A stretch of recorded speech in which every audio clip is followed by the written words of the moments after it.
మధ్యాహ్నం అయ్యేటప్పటికి ఆవులు పాలిచ్చాయి. ఆ పాలు తీసి పిల్లవాడు గుడి కట్టి ఆ ఇసుకలింగానికి పూజ చేస్తున్నాడు. ఇది చూశాడు తండ్రి. మహాగ్రహం వచ్చింది. నిజమే, వీడు పాలు ఇలా పోసేస్తున్నాడు కింద. ఆయన అభిషేకం అనుకోలేదు, ఈయన అంతర్ముఖుడైపోయి ఉన్నాడు కొడుకు. వచ్చి ఆ పిల్లవాడిని కర్ర తీసుకుని విపరీతంగా కొట్టాడు. అంతర్ముఖుడైపోయి ఉన్నాడేమో, ఆ దెబ్బలు తగలడం కూడా ఆయనకి తెలియలేదు. అటువంటి స్థితిలో తండ్రి వచ్చి ఆ పాల కుండని ఎడమకాలితో తన్నాడు. కుండ పగిలిపోయింది. అరే ఏమిరా కుండ పగిలింది అని ఇలా చూశాడు. తండ్రి నిలబడి ఉన్నాడు. అపారమైన కోపం వచ్చింది కొడుక్కి. శివాభిషేకం చేస్తున్న ఆవు పాల కుండని తన్నావు అని గొడ్డలి తీసి తండ్రి కాళ్ళ మీదకి విసిరాడు. తండ్రి 2 కాళ్ళు తెగిపోయి ఆ ఇసుకలో పడి రక్తం వరదలై పారి ఏడ్చి మరణించాడు. ఆ పిల్లవాడి యొక్క భక్తికి పొంగిపోయి శంకరుడు ప్రత్యక్షమయ్యాడు.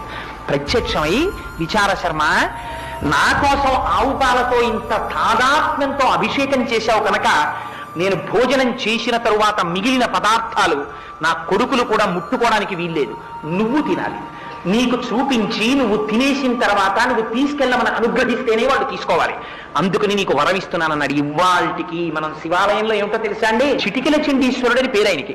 ఆయన ఎప్పుడు భావ సమాధిలో ఉంటాడు. అందుకని మీరు వెళ్ళి ఇలా చిటికెయ్యాలి. వేస్తే ఆయన మహాగ్రహంతో కళ్ళు విప్పుతాడు. ఎందుకు చిటికేశావురా అని. అప్పుడు మీరు శివుడి యొక్క నిర్మాల్యం చూపించాలి. వెంటనే స్వామికి సమర్పించానండి, ప్రసాదం ఇచ్చారు, మీరు అనుగ్రహిస్తే పట్టుకెడతానని. ఆయన